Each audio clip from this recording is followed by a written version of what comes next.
To give us more perspective on this issue, we're being joined on the news at 10 by the Chairman, Dapo and Petroleum Marketers Association of Nigeria, Mr. Dapo Abiodun. You're welcome to the news at 10. Good evening. Thank you very much for having me. Now, why are we back here? We thought the issue of fuel scarcity was over, and now we're back again. Well, thank you very much for having me this evening. Why are we where we are? I remember the last time that you had me on this edition, News at 10, I explained a few things that happened, and I think I'll just quickly run through them again. Traditionally, the marketers in the country, comprising of both the major marketers and the depot owners, would import about 75% of the consumption of fuel in this country. And NNPC would import about 25%.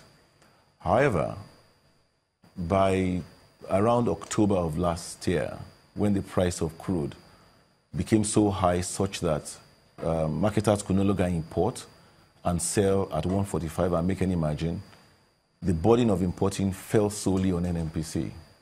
And as a result, NNPC not being quite prepared for that led to a slight gap in supply, coupled with the fact that there was a threat of a strike by Pengersen, if you remember at that time, or Nupeng, it was in December, that led to panic buying. And traditionally, consumption in December is usually about 50% higher than normal months. So we've had that problem. That problem still exists today. And what is the problem? Marketers are no longer importing. Now, let's put things into perspective. If you have a situation where marketers were importing 75%, and we're talking about maybe 45 odd companies who are doing 75% of the volumes, and suddenly that responsibility has now fallen in the hands of NNPC, just one company, a government company, run by civil servants, not quite prepared for this challenge. And I must remind you that NNPC has other responsibilities. They are in refining, they have upstream responsibilities, they have greenfield, they have a lot. They're not just set up to import or distribute fuel. So I would want to say, without sounding patronizing, I think with what they've found themselves in, I think they are doing not badly. However, the solution that will be enduring is to have marketers resume importation so that they can support NNPC. To date, why are marketers not importing? Like I said, the pricing is not favorable. When we deregulated in 2016, it was on the premise that the exchange rate would be about 306, and the price of crude then was about maybe $40. And I must explain the correlation between the price of crude and the price of petrol, which is a refined product, is a direct relationship. So once the price of crude goes up, price of fuel will go up. So if you look at the price of crude today, hovering about $70, it was not anticipated. So at that time, what we did then was we assumed that at 145 and that exchange rate of about 305, with crude staying at about $40, we can reasonably sell fuel for between 140 and 145. The plan was to continue to modulate. It wasn't meant to be stagnant pricing. As price of crude changed, we would begin to modulate pricing upwards. But this administration, in its wisdom, and rightly so, felt that having changed the pricing from 95 to 145 and the multiplier effect in the economy, which was obviously some form of inflation, it would be unfair to now begin to modulate upwards. Today we are landing at about 170 if we did land. To sell to the Nigerian public, we'll probably be looking at about maybe 190. Can this economy at this time withstand an increase from 145 to 190 when you don't have palliatives in place?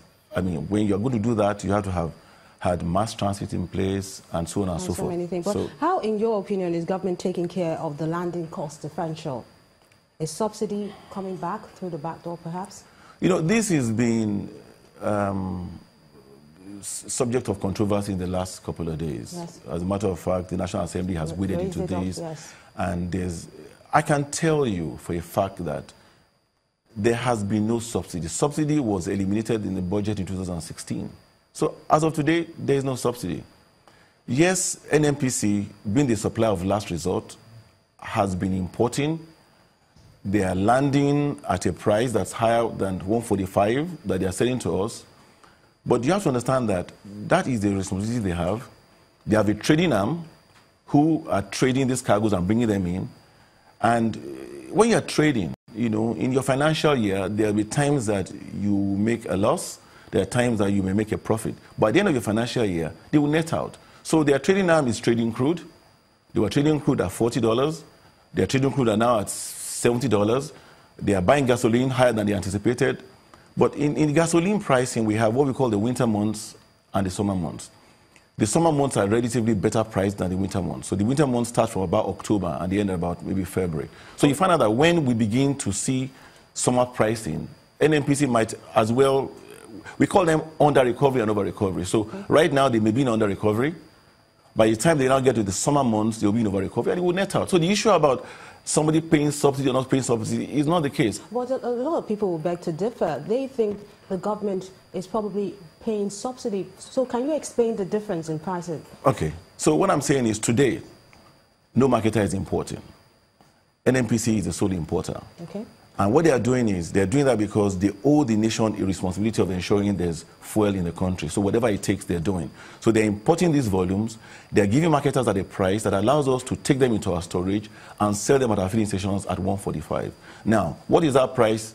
It could be 170, it will be 160, it will be 175. Whatever that price is, there will be what we call an under recovery. So NNPC is landing and selling to us at a price that is less than what they are buying for. So that is an under recovery.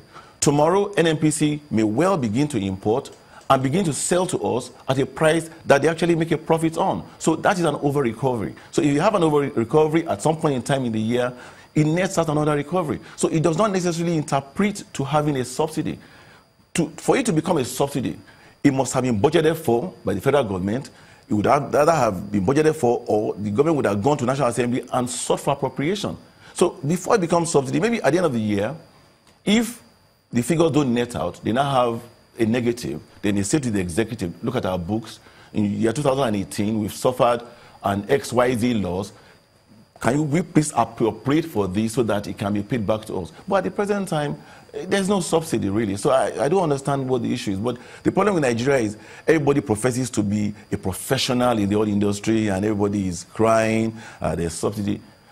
There is no subsidy in the budget. There is no market that has been paid a penny of subsidy. At least I am the chairman of the Dapo owners, and I mean we account for maybe 60% of the volume that comes to this country. So if we are not being paid, and I know the Totals, the Mobiles, the Corn Oils, the what have you, have not been paid any subsidy. So there is no subsidy.